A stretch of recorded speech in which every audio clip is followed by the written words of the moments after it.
Hi Silem stars, you're welcome back to my channel. Silem here. In today's video, I'm going to show you all how to make this lovely ruched basque waistline dress with drawstring sleeves. So if you want to see how we do this, definitely keep on watching. So first off, I'm starting with a cotton fabric. I got 5 yards of this cotton fabric and I just folded my fabric twice, okay? And then I'm going to be cutting the front and back pieces together. I also left 1.5 inches allowance along the center back to serve as the zipper allowance. The first thing I'm doing now is I'm marking 1.25 inches from the top of the fabric, okay? So 1.25 inches is what I'm marking from the top of the fabric. This will serve as the channel that I'm going to use for my drawstrings, okay? Now from that line, I'm going to take the rest of my vertical measurements. The first measurement I'm taking is the under bust line, which is 14 inches, okay? So you want to go ahead and mark your under bust line at this point. And then I'm adding an extra 1 inch just for allowance, just to use that extra 1 inch to join the bust area to the rest of the bodice, okay? So just add 1 inch to your normal under bust measurements. Now at the top of the piece, I'm just marking the shoulder divided by 2, which gave me 7 inches. And then from that point, I'm marking the sleeve length. Sleeve length I used was 15 inches. Now for the round sleeve, the normal round sleeve is 11 inches. I divided that by 2 and that gave me 5.5. And then I added 4.5 inches to that. So just add 4.5 inches to half of your normal round sleeve measurement. Now from the sleeve length there, I'm just coming in by 1.5 inches. I mark that on the under bust line. Then I'm using a curve to connect that to the sleeve, okay? Now for the width of the neckline, I'm using 3.5 inches. That's for the width. And then for the depth of the back neckline, I'm using 1 inch. Now I'm just drawing a curve to connect the width to the depth of the neckline, okay? So that's for the back neckline. But for the front neckline, I want the V neckline to get all the way to the under bust line, okay? So all the way to the bottom. Now I'm going ahead to cut out the back neckline first, and then I'm cutting the rest of the piece following the lines. Now if you want your back neckline to be high, you can stick to the 1 inch that I used. If you want your back piece to have that round neckline and you want it to be that high, you can leave it as it is. But for me, I want my back neckline to also have that V shape that the front neckline has. So I went ahead to cut both the front and the back with that same neckline, okay? Now moving on to the part of the bodice that has the ruched basque waistline. What I'm doing now is to determine how much fabric I'm going to use. I simply divided the hip circumference by 2 and then I added 3 inches allowance to that. You can also add 4 inches allowance to that if you want more ease, okay? Once you've measured, simply just cut along that line. Now remember that what you just measured is for the width, okay? So this is how wide the front piece is going to be and the back piece is going to be. But for the length, remember that this is ruched, so it's kind of like gathers. For the length, you want it to be as long as 2 yards or 2.5 yards, okay, depending on how much fabric you're using. Now once you're done with that, simply mark the midpoint of the width, okay? So the midpoint of the width, simply mark that and then just draw a straight line at that midpoint, okay? You want to know the midpoint you have and you want to make sure that you're marking a straight line. Now once you have that done, you want to go ahead and sew a loose stitch from one end to the other end, okay? So this loose stitch is what you're going to use to gather it, all right? So once you're done sewing, simply just pull the bobbin thread and then just use your fingers to gather it. Can you see what it looks like right now? Now the next thing you want to do is you want to use your fingers to arrange the gathers and then pin them in place. After pinning them, you're going to go ahead and sew them down to secure it. You also want to sew the gather stitch that is right at the center in order to secure it as well, okay? Remember that you used a loose stitch initially, so use a regular stitch to secure it and then go ahead and iron it flat. Now when you measure, after measuring mine, what I had was 33 inches long. Remember that we started with about 2.5 yards. Now we have 33 inches, so that's about almost 1 yard. So what I simply did was I just got the midpoint and then I cut it into 2. So one is going to serve as my front piece and the other one will serve as my back piece.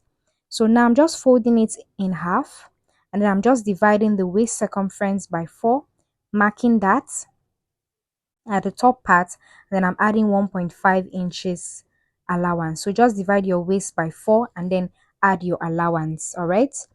And then now from the top there, I just left half an inch and then I measured the hip line, which is 9 inches. Okay, so the waist to hip line for my client, that's 9 inches, and that's what I measured. Now at that hip line, I'm just dividing the hip circumference by 4, marking that, and then I'm adding 1.5 inches allowance.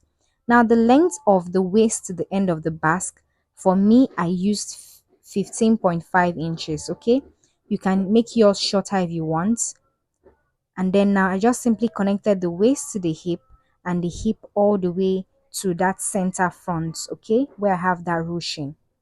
And then I'm just going ahead to just cut it out. So this is going to create that basque waistline effect. All right, I'm also cutting that waist to hip line as well. So this is what we have here. Can you see? So when I open it up, can you see that we have that shape now for our basque waistline? Now I've gone ahead to pin it, and then I'm going to go ahead and sew the edges just to secure the gathers in place so they don't scatter or unravel. Now for the back piece, I'm going to do the same thing. I'm going to place the front piece on top of the back piece like so. Okay. Then I'm just going to cut that out. Just use the front to cut the back. Now you also have to note that if you want to have a lot of zipper allowance, you can add more than 1.5 inches when you're marking your waist and hip allowance, okay? But for me, I just did not want a lot of allowance. So now I'm also going to sew the back piece like we did for the front. And now to cut the back piece into two so I can insert my zipper, I'm going to mark ½ inch on both sides of that ruched line that is at the center. So just mark ½ inch on both sides.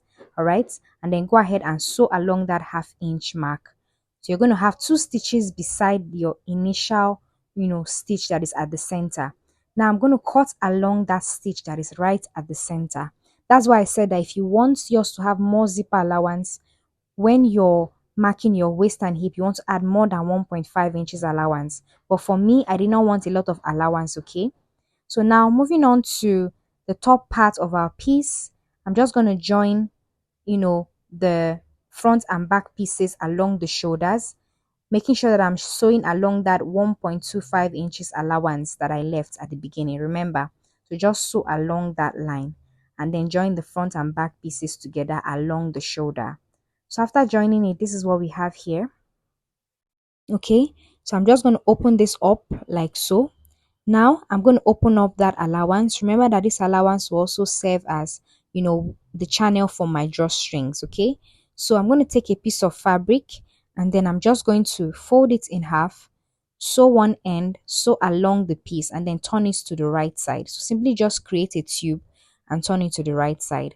And after sewing it, put it under the channel, fold the channel down like so, like you're hemming it, and then sew the channel down. This is the easiest way to put in your drawstring.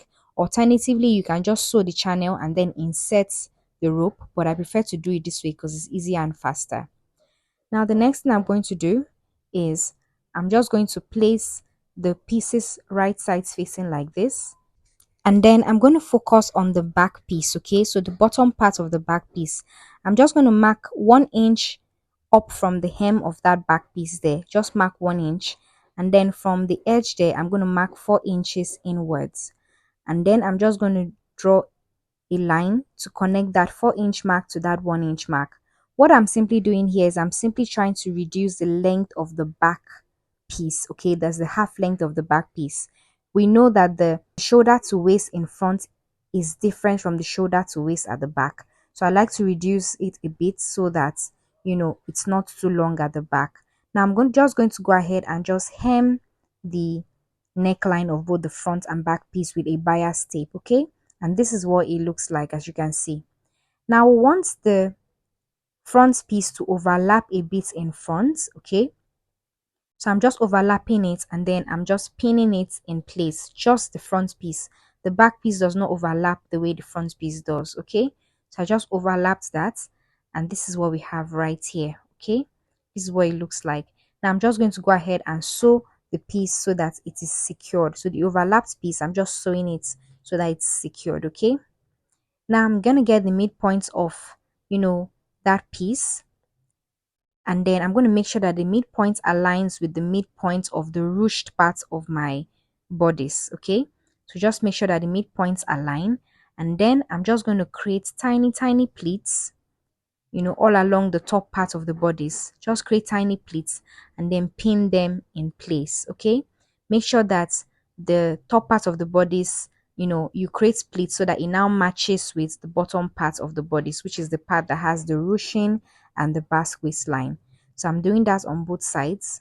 Okay, just create tiny pleats so that they now align and they are now equal. Then I'm going to join them together. So this is what you're going to have right here. Okay, this is the look we're going to have once we're done sewing it.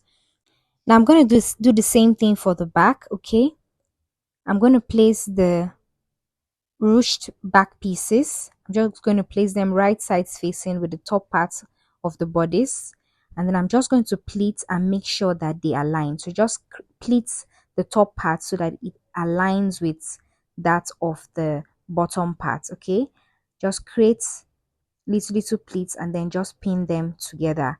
I'll do the same thing with the other piece. All right, so just pin them and then create pleats on the top part so that it aligns with the bottom parts, and then pin them together as well. Once I'm done sewing them together, I'm going to join them with 1/2 inch seam allowance. Okay, now this is what we have once we're done. Can you see how lovely and neat our piece is? I'll flip it now to the back.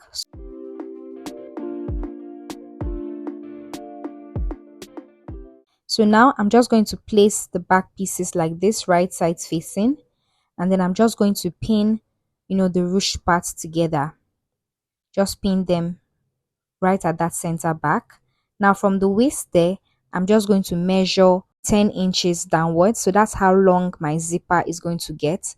I'm going to sew a loose stitch from the waist to that 10-inch mark, and then I'm going to sew a tight stitch all the way down to the bottom. So this is what we have right here. Okay, look at how neat it looks once we're done. Now I'm just going to open this up like so, and then I'm going to fold the front piece like this, making sure that I'm facing the wrong side.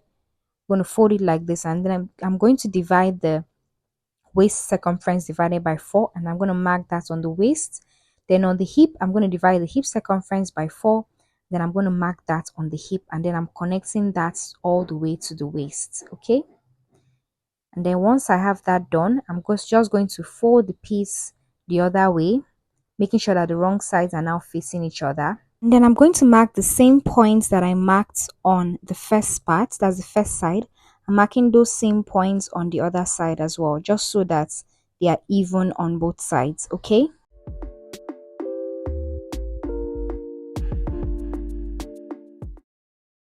now I'm going to go ahead and sew from the sleeve all the way down to the hem of the piece, following the line that I marked. Okay, so after sewing, this is what we have. Can you see how lovely our piece looks?